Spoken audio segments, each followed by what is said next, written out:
Dr. Amy, welcome to the show. Great to have you here. Thank you. It's good to be here, Brad. So, if someone says to you, I'm just not creative, what would you say to them? Um, well, first I would ask them, why do you think that? And usually when I ask that, and I've asked that, I've had this exchange many times, usually they say, well, I can't really draw. And then I say, well, okay, that drawing is and creativity are actually two different things. And creativity is not about your ability to draw. Creativity is really more about problem solving. And the definition that I use is creativity is novelty that is valuable. And, we sometimes will break that down. And then usually, then we'll, do you think you're creative now? And they're like, oh, yeah. Like because we all have this ability to solve problems in unique ways. And that's all it is. And I think we have all these myths and misconceptions, especially from childhood and schooling. And, most of us at some point in our life were told we weren't creative, usually by a well-meaning adult. And usually it had something to do with drawing or art. And they're not the same thing. That That's what I makes would so say. much sense. I mean, I've seen accountants who would say, I'm not creative at all. I can only draw a stick man. This is my father, for example. Yeah. And he's like, I've got not 1 ounce of creativity in me. And then he solves incredibly complex problems for a company, like changes a company's trajectory through pure creativity. And Yeah. it's just a story we tell ourselves. Absolutely. That's all it is a story we tell ourselves. It's so true. Mm. Why did you develop an interest in creativity? I'm not sure. I do know that when I was young, like in high school and even younger, I was that friend that if you said you weren't creative, I would be all over you. What? No, yes, you are. Why are you saying that? And I would try to be motivating. And of course, I didn't really know how to do that very well in high school. Um, and I just have always been curious about um, creativity, and I've made art in some way most of my life, but not to the level where I'm like a professional artist. Admittedly, I did try to do that for about a year and a half, and it was pretty much a complete failure. But it was a good experience. I learned a lot about entrepreneurship. Um, but yeah, I've just really been interested, and then kept asking questions about it. Probably in the mid 90s after college, I stumbled upon the book The Artist's Way, which are you familiar with this book? I am, yeah. Yes. Yeah, a very well-known book, been around now for over 25 years. But that book really helped me understand what creativity really is, and that it's a skill, and that it's something we can develop if we practice. And I started doing the exercises in that book, and I saw profound results in myself. And then I started teaching these little workshops to other people, and more just about personal creativity. And then I saw them becoming more creative and their lives starting to change. And meanwhile, I was also very interested in teams and facilitation. And I've led, I don't know, thousands of hours of team building programs. And so eventually I just started merging these interests together and like, okay, well, what if I teach teams to be more creative? And anyway, fast forward to, pretty 10 years ago, I finished my PhD where I studied creativity in teams for my dissertation. And then that led to this new book that I just published, Deliberate Creative Teams, How to Lead for Innovative Yes. Results, which I'm pretty excited about. Yeah, I think it was this like evolution kind of incrementally following the questions and the curiosities that I had that really led me here. Mm. So when you talk about deliberate creativity, sometimes people say, oh, I need to be in the right place at the right time with the right conditions, and then I'll actually do something creative. But you're saying, no, you can actually create the conditions at any time to be Yes. creative. Yeah. And actually, if you look at, you know, to go back to art for a moment, but if we do look at successful artists, or just think about people in your lives who are highly creative, they're not waiting around for some great idea. They usually have a pretty intentional practice. They go into Hmm. the studio every day, or they, sit at the table, or, you just wrote a book. So, like you want to write a book, you just got to sit down at the keyboard and do that every day or, once a week or whatever the cadence is. But if you wait for inspiration to strike, I mean, there are so many competing priorities, you're just never going to get around to it. And yeah, absolutely, we can intentionally set up the conditions to be creative, really almost anytime we want. Absolutely. I always took it for granted because I would consider myself, I've been told that I'm a very creative person, but to my own detriment, where there are so many ideas and not enough execution that you can almost drown in this pool of ideas, that the waterfall of ideas that are just constantly pouring forth. And I thought everyone was like that. But then at some point you realize, and it sounds like you are probably more like that as well, Yeah. where it's the execution that becomes really important as well. Yeah. So Yeah, I what are your think thoughts on that? execution is a key part about creativity. And I'm definitely like you, Brad. Like I can't really imagine what life would be like without having ideas because I Yeah. just like always have more ideas. And like you, way more than I can actually implement. Yeah. But if I don't implement any of them, then all I have is ideas. I don't actually have creativity. Yeah. And part of kind of the definition of creativity is about the outcome or the output. Hello, it's Brad Hook here, and I'm delighted to share my new book, Start with Values. It is a guide to help you discover what matters most and then bring those core values to life through tools such as micro habits. It helps you make clearer decisions through the decision making guide. It helps you to activate your values in conversations, particularly those courageous conversations where you need to assert yourself. And it helps you explore some potential shared values, such as nature stewardship, to help us all look after this planet that we call home. Inside, you'll find thought experiments, you'll find worksheets, you'll find action plans, and lots more. If you are interested in reducing your stress and building a life that's meaningful and purposeful, get your copy now. They're available on Amazon, both as a paperback book, such as this, and in Kindle format. So if you have some feedback, please log it in the reviews. I'd love to hear your experience of bringing your values to life. This approach has helped hundreds of thousands of people around the world, and it's now ready for you. Get your copy. Yeah, I mean, I actually really love the phrase. Well, this won't translate well to New Zealand, but in the US, we have this phrase ideas are a dime a dozen. And a dime is our 10-cent coin. Yeah. And it's like they're basically worthless. Mm, And I totally believe that yeah. you could give, 100 entrepreneurs, put them all in a room together and give them all an idea and say, okay, come back tomorrow with your business plan. And they're all going to have a different business plan. And I mean, we see it, like, look at restaurants, right? Like, it's not a unique idea, but like all over the world, there are these really interesting, creative, successful restaurants because everyone just is taking a different approach. Yeah. So yeah, I think the implementation is really important. And I think it's, people like me and you, we have to be careful that we do something, we can't just think about ideas otherwise. I sometimes feel like the best ideas are probably sitting on notepads somewhere that haven't been implemented. I mean, there are genius ideas out there that people just gave up, or they said, I'm not the right person to do this, or I just don't know how. And it's those with the resilience and the persistence and the grit who actually get that from idea to an end product of some sort in the world. Yeah, it's so true.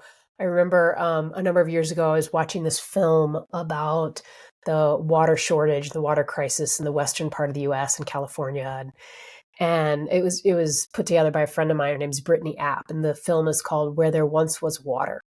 Okay. And I live in a place of the part of the country in the U.S. where there's plenty of water. Like we actually had massive flooding last year, and at the end of this film, I was kind of blown away because I realized, oh, there's plenty of solutions to this problem and plenty of sustainable solutions that aren't going to, cause more problems, but they just haven't been executed or they haven't been executed at scale. And so I Yeah. think execution is huge, so important. What are some common barriers to creativity? I mean, I think we've already touched on a couple.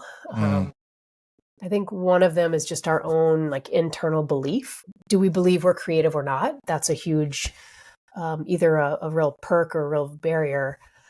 And the research says that it's a self-fulfilling prophecy. So if you believe you're more creative, you will be more creative, which is in some ways kind of exciting. So if you're listening to this and you think you're not creative, just see if you can shift that mindset, because that'll help immensely. I think another barrier is time, right? Like just making the time for it. But I also think that once you actually learn the process of how to be creative, does not have to take that much time. It can actually take much less time than you might think. And I do think it's a problem. I would guess it's the same in New Zealand, but definitely in the US, where we are just like on this like fast pace, like corporations are, pushing their employees to go faster and faster. And I think they really are missing out. Like, slow down just a couple notches and you're actually going to get better results, because you're going to give people time to be more creative and innovative. And so I think that that's a barrier, is our both the time, but also like the speed at which we're trying to do things can really get in our way. Yeah. When you're stressed, and I talk about this a lot in resilience training, when you're in fight, flight, freeze mode, you're not creative. You get a kind of tunnel vision. You don't have the space. Your nervous system is ready for a tiger or a lion to jump out. Yeah. But when you're relaxed and you've got a little bit of space and you've got a clear goal, rather than trying to do everything at once, you can slip into that flow state, which I find is conducive to creativity. Would you agree? Absolutely. Oh, yeah, 100%. There's a kind of an inverse relationship that as our stress goes up, our creativity goes down. Yes. Yeah. And yeah, you know the story of how flow was discovered by. No, tell me. Oh, okay. So it was discovered by this guy in the US. His name's Dr. Mihai Csikszentmihalyi. Oh, yeah. Yeah. And I had the opportunity to interview him about a decade ago. But he was initially researching creativity. He's like one of the prominent creativity researchers. And he was researching creativity. And then what he found were all of these creative people were getting into this state that he eventually called flow. And I just think that's kind of a cool connection.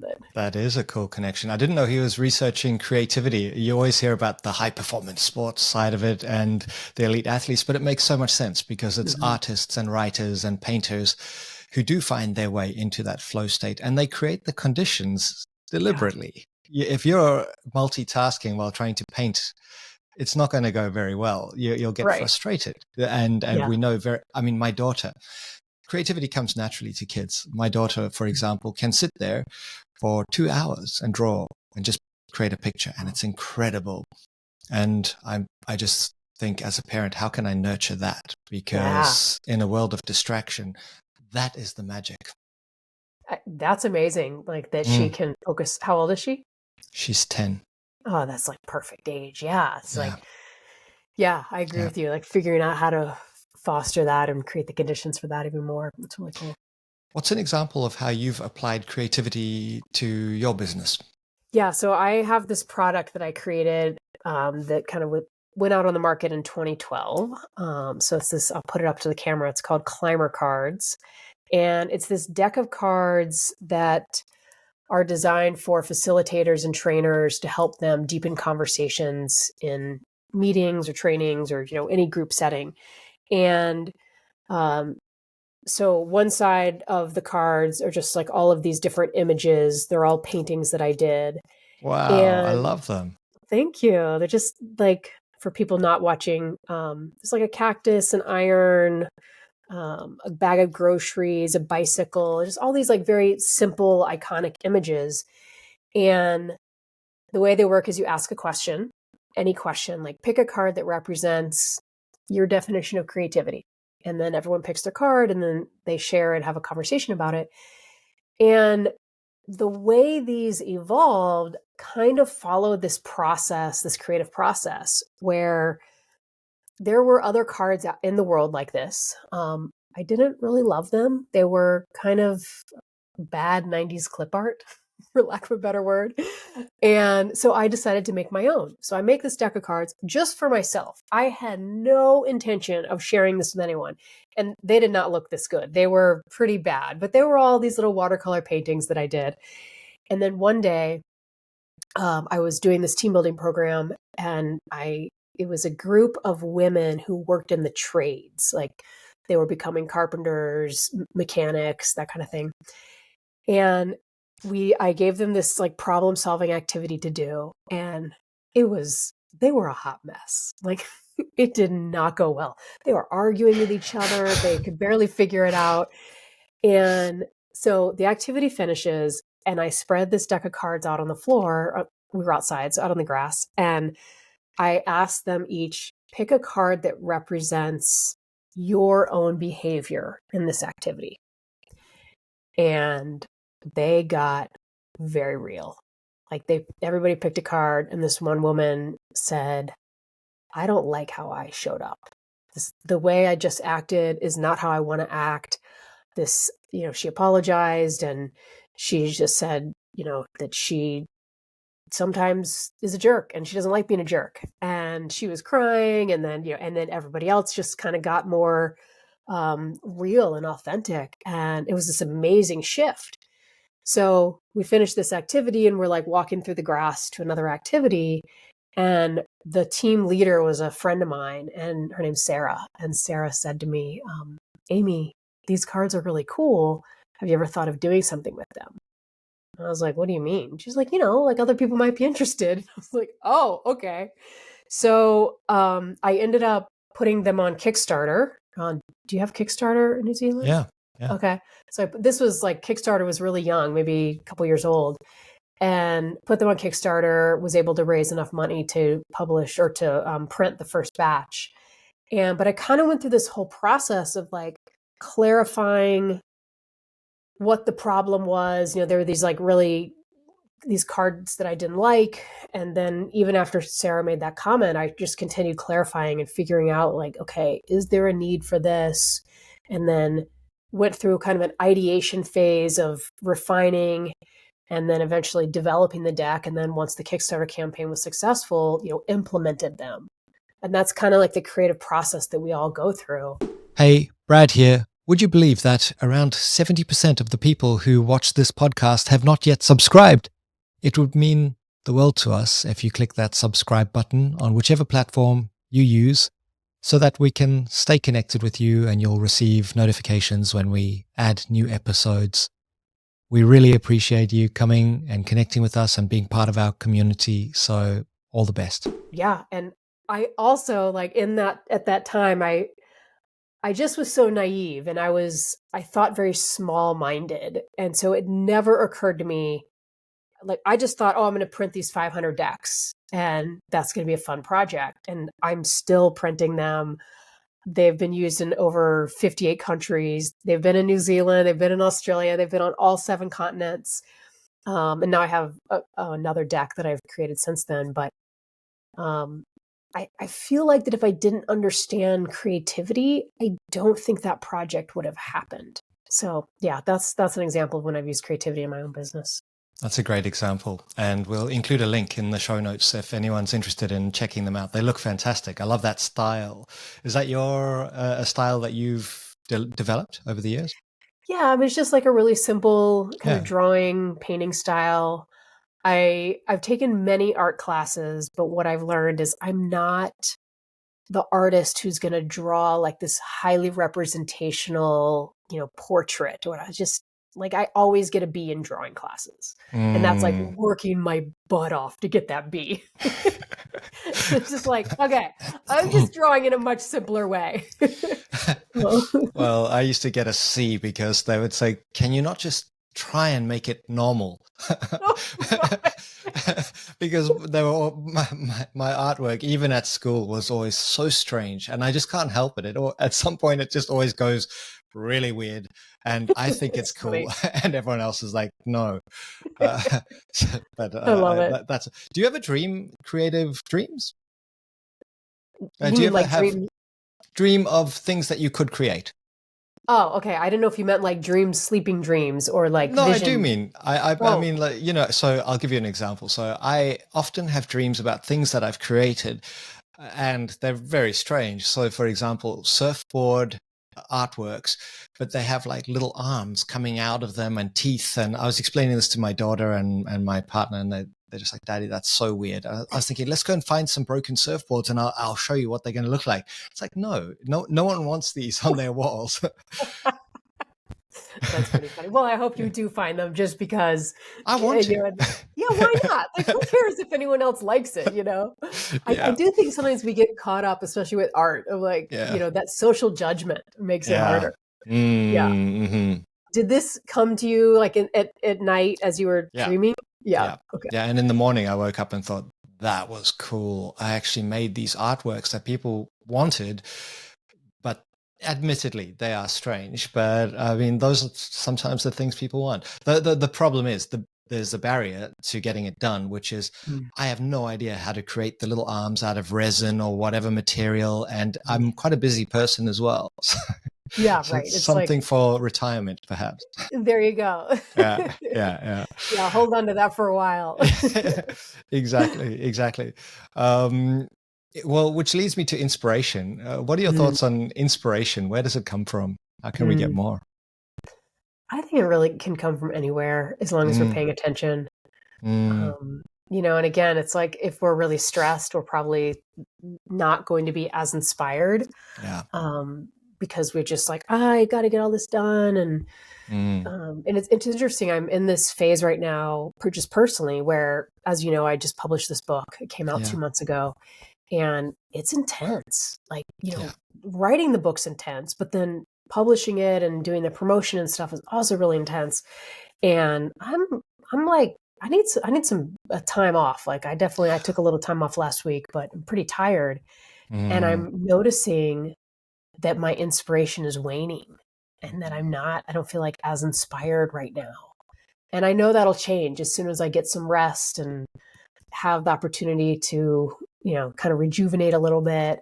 And then, ironically, the way I sometimes rejuvenate is like making things. I love making things, like whatever it is. Like, I've gotten into woodworking lately, and even just like repairing stuff around the house, and like that. I love doing that. And so I feel like when I have time to do that, I end up being more inspired. yeah. But I think inspiration could come from anywhere, from conversations, from reading, from podcasts, Yes. listening to Yeah. books. Yeah, I mean, just I think the possibilities are endless. When you encounter a problem, if you've got that space and time, you might suddenly think of a way of solving that problem, or how can we do this better? Which leads me to another question, which is, how can teams be more creative? Because that's the focus of your book. And you'll often maybe in a team have one person who says, I'm kind of creative, and the rest are like, oh, stop with all the big ideas. We need to get things done. What are your thoughts on creativity in a team? Okay, I have a lot of thoughts about this because I did Good. write a whole book on it. Yeah. So what I found in my research is that there are these three elements that teams need if they want to be creative together. And most of us have probably had the experience of being on a team that was like, not that creative. And maybe, I mean, I've had the experience where I just like dreaded going to a team meeting because I felt less creative. I felt less alive just sitting at the Mm-hmm. table with this group. But then I've also had the privilege to be on teams that felt like really creative. There was just a lot of gelling, and we were really aligned. And so I was curious about these differences between these two. And what I found is there's these three elements that teams need if they want to be creative together. And those are, teams need a clear shared purpose. They need strong team dynamics, and they need to know and use a creative process. And most teams, I know you talk a lot about values in your work, and purpose sometimes can be the same thing.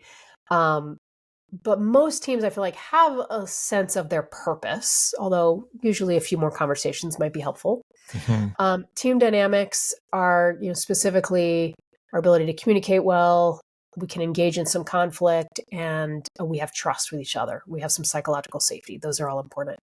And, that varies widely from team to team, but most people understand that now. I think it's enough in our global lexicon. But a purpose, or a creative process, that's the area that most teams are like, wait, what? What do you mean by that? And I end up spending a lot of time teaching a creative process to teams. And once they know it, oh my gosh, like then they're able to be so much more creative. They're able to deal with those, kind of like that headbutting that you were just talking about, where there's one person who has all these ideas and other people are like, no, stop. The process kind of helps prevent that from happening because everybody kind of has a place for where their strengths fit in the process. That makes a lot of sense. So having the awareness of those dynamics can really help facilitate the creative process, because you do tend to. I run this exercise sometimes. It's based on team chemistry by Deloitte, which puts people into quadrants, very similar to many other Mm-hmm. methodologies. And sometimes you see clearly. I ran it recently with a company. There was one pioneer creative person and the rest were guardians. The whole team was Mm. logical, analytical types. And just knowing that gave Yeah. them this insight. Oh, we keep shutting that person down and he feels like we're a bottleneck. So he just goes around the process and finds ways to do things anyway. But if we just work together, we can actually support him. And Yeah. we need innovation. I mean, the CEO said, we need to innovate, and we're not supporting innovation because we didn't even realize that that creative spirit Yeah. is the source of innovation. Thoughts on innovation and the role leaders play? Yeah, I think, I mean, even just what you said, like, I think leaders play a big role in this, even in the sense of like, hey, we want innovation and the messages they're giving to the teams internally. And uh, although I do feel like there needs to be alignment. Sometimes most organizations say they want to be innovative or want to be creative, Yeah. Yeah. but then, okay, what are you doing about it? And do your people know how to do this? I think we make a lot of assumptions that everyone knows how to be creative or everyone knows how to brainstorm. I have never once in my entire career been on a team where someone explained how to brainstorm or, which it is a skill. And actually, usually what I teach with my groups is like, don't even brainstorm. There are so many other ideation techniques that are more effective. We're just going to skip that one altogether.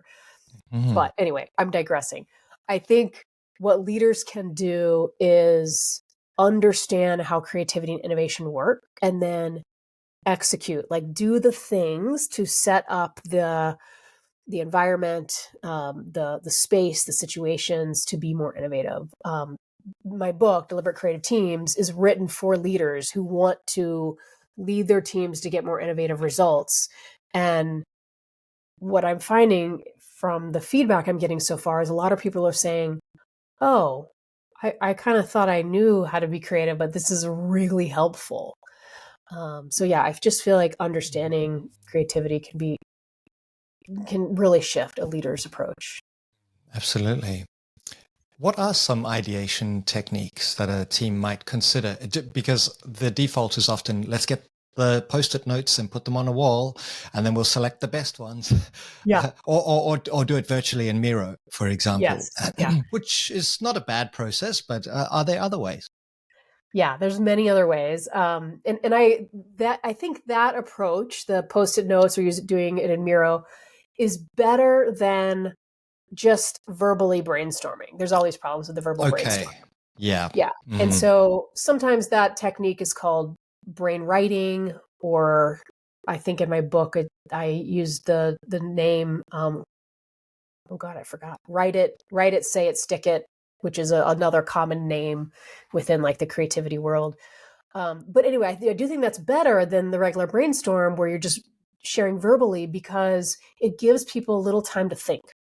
And introverted or extroverted, we all need some time to think without being influenced by other comments. And so that can be a really nice place to start. And then after you've done that, push with another technique. So I'll share two really quick. One is actually using these Climer cards, or you Mhm. could use other things too. It could be images from a magazine, or you put together like images from the internet. But you have a bunch of images and spread them out on the table, and then say, okay, considering the challenge we're focused on, use these images to spark new ideas. And who knows what people are going to come up with? I mean, it could be something like with this tent. It could be something very literal, like, oh, well, something about sleeping or sleeping on the ground. Or it could be that, like, this pole in the middle of the tent just sparks an idea that you wouldn't have had otherwise. Um, for the most part, especially if you're working in like a corporate setting, you're probably in a conference room. It's pretty stale space. You're not getting a lot of inspiration there. So these images can give you more inspiration. So that technique is called forced connections, because you're forcing a connection between this object, a tent or whatever it is, and then between that object and whatever your problem is. Okay. Yeah, so forced connections can be really good. There's another one called Scamper, which I don't mention in the book, but it's available with like a free download from the book. And it's an acronym where, and I'm not going to remember off the top of my head every piece of the acronym, but it's basically like take the existing ideas you have and modify them even more. So, in fact, the M in Scamper is modify, magnify, minify. What if you take this one idea you have, and whatever that solution is, what if you make it really tiny, or if you make it really big? And so that can work particularly well if you're developing like physical products. And anyway, there's other acronyms in there, or other words in there, that can just help us kind of push, like, what if? That can be really powerful. How important is it to be open to failure? Because I know as part of the creative project process that I often go down paths that lead nowhere, but you had to go down there in order to realize that that path wasn't the right one. Yeah. I think it's super important, because how will you know? Like, there's no way for us to know for sure if something is going to be successful, if it's going to work, even if it worked for somebody else, right? And I think if you're too afraid of failure, you just get paralyzed and you don't do anything. And you just stay with what's safe and what you already know, which then eventually that can become stagnation and you're not moving forward. So I think that there's like different levels and layers to that failure. I mean, even the failure might be a strong word for this, but even being willing to throw an idea out on the table, at a team meeting, and risking that the team might not choose your idea, there is some risk in that. And so being comfortable with just like, I'm not going to stay attached to the outcome of this. I'm just going to put this out there. And then, of course, the team can play an important role in not being a jerk about it and creating this space for psychological safety.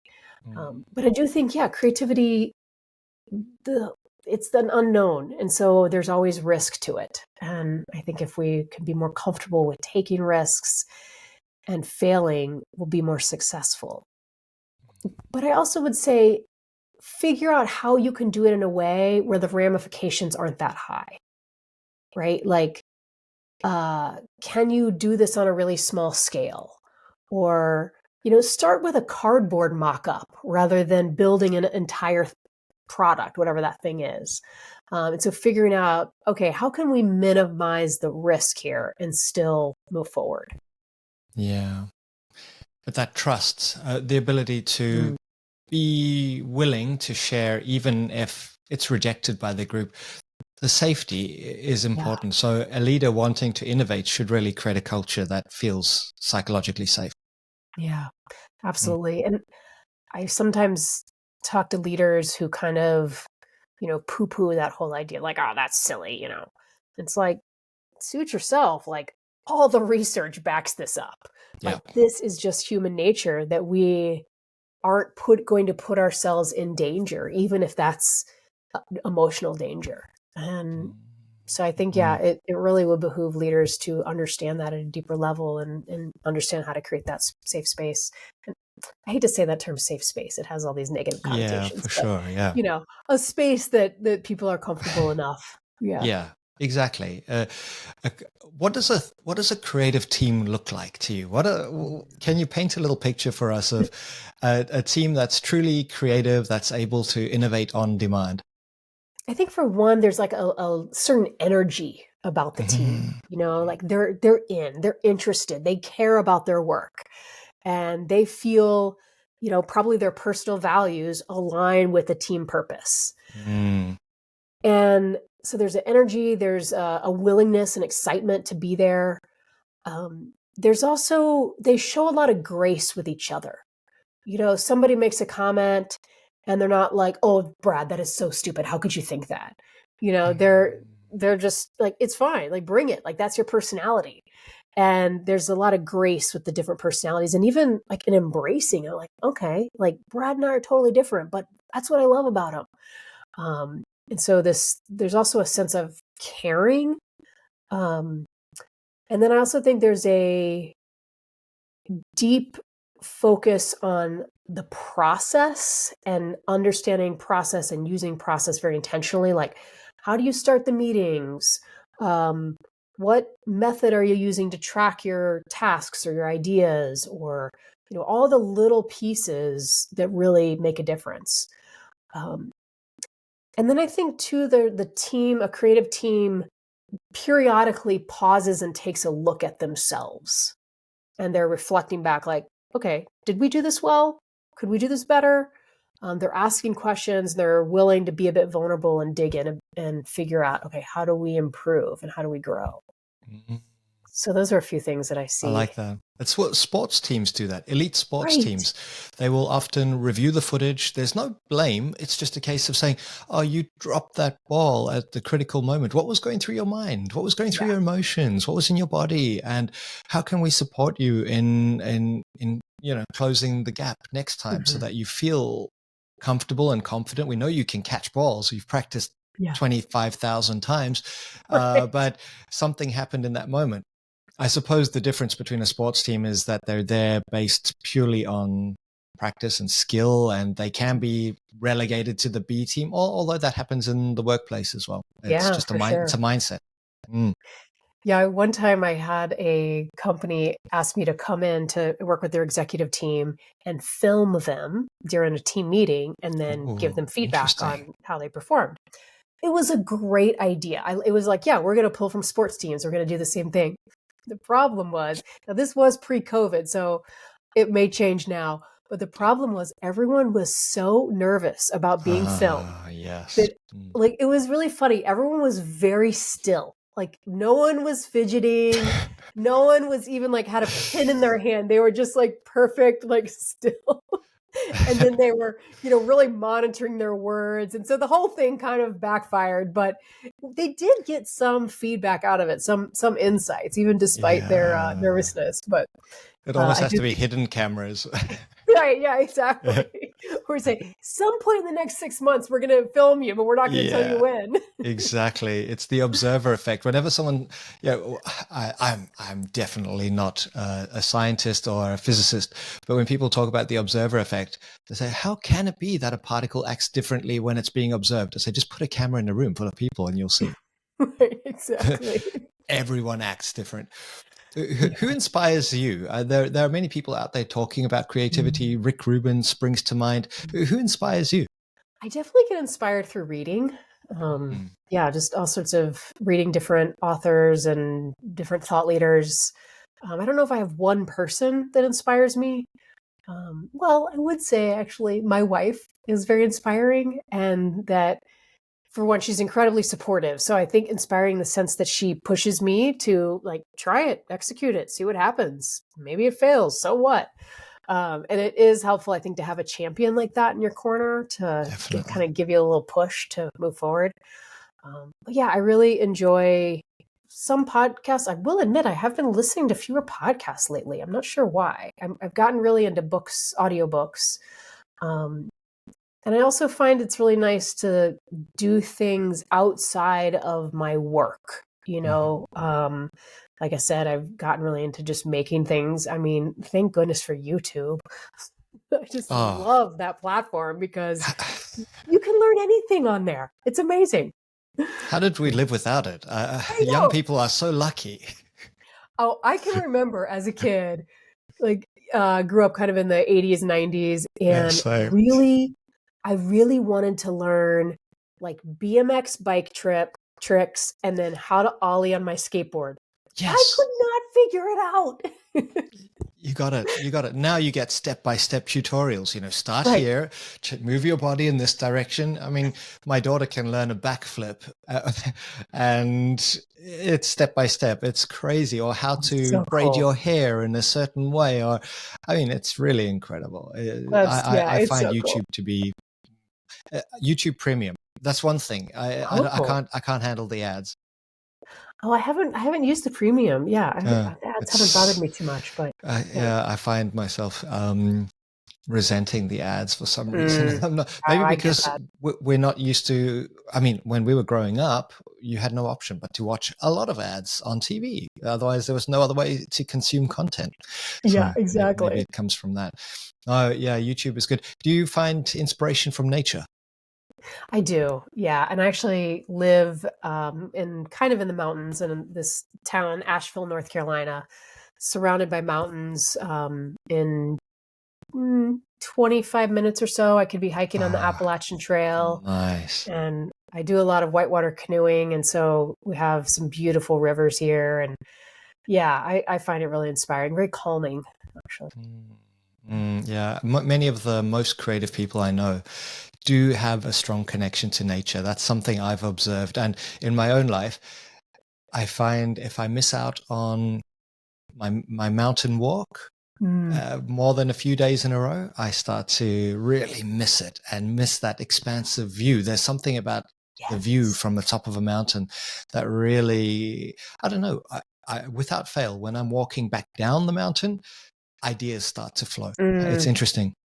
yeah, it's so cool. Yeah, I think it's Mm, true. Like that view. Just today I was driving and I mean I work from home, so I don't really need to go places very often, but I was driving and like it just is really green here all of a sudden. It's been raining a lot. We're entering spring, and just this beautiful mountain view while driving. I was like, "Oh, man, I need to get out. I haven't been out in the mountains in the last, couple weeks." And yeah, mm. it's really inspiring. Nature is creative. Mhm. Well, nature creates. That's what it does, right? Yeah. Exactly, Yeah. exactly. Wow. So, Dr. Amy, how can people connect with you, find out more? Where would you like them to go? Yeah. You can go to my website, which is climerconsulting.com, and Climer is spelled Climer. And if you are interested in a deck of Climer cards, you can go to climercards.com, and you can find my book, Deliberate Creative Teams: How to Lead for Innovative Results, anywhere books are sold. Fantastic. Any final thoughts for those who stuck with us all the way to the end? um, I would say, well, one of the mantras I have, which I will impart, is be deliberate to be creative. Because it won't happen by accident. Yeah. What a perfect way to finish. Thank you Thank so you. much for your time. I really enjoyed the conversation. Thank you. So And did I. Thanks for having me on the show. thank you all. We'll see you in the next episode.